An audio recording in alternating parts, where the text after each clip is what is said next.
నా ప్రియులారా, ఒకప్పుడు ఒంటరిగా బ్రతికిన వాడివే, ఈనాడు నా ప్రభు 10 మంది ఆత్మలను నీకు అప్పచెప్పలేదా దైవ సేవకుడా? ఒకప్పుడు నీ సేవ ప్రారంభం ఒక్కరితోనో, ఇద్దరితోనో, ముగ్గురితో ప్రారంభించబడి ఉంటుంది. కానీ ఈరోజు వేల సంఖ్యలో, వందల సంఖ్యలో, లక్షల సంఖ్యలో ఆత్మలకు నాయకుడివేగా, కాపరిగా ఉన్నావు అని అంటే దేవుని మహాకృప కాదా?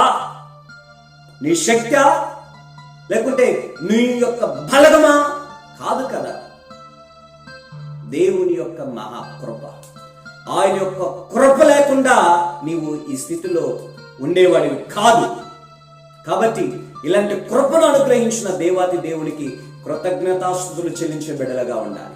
మై డియర్ బ్రదర్, ప్రభువారు నీతో కూడా మాట్లాడుతున్నాడు. ఏంటో తెలుసా? ఈరోజు ఉన్న నీ స్థితి దేవుడిచ్చినది కాదయ్యా, నా శక్తి సామర్థ్యం ద్వారా సంపాదించుకున్నాను అంటున్నావా? ఒకప్పుడు నీ స్థితి ఏంటో వెనుదిరిగి ఒక 5 సంవత్సరాలు ముందు తిరిగి చూడు. ఉండడానికి ఇల్లుండేదా? కట్టుకోవడానికి సరైన బట్టలుండేవా? జీవించడానికి సరైన కుటుంబం జీవితం ఉండేదా? లేవు కదా. ఈనాడు సమృద్ధి అయిన ఆహారంతో, సంపూర్ణమైన జీవితాన్ని, చక్కటి పానీయముతో నా ప్రభు ఎంతగా నేను దీవించాడో తెలుసా? ఈ దీవెనకంతటి కారణం నా యేసయ్య కాదా?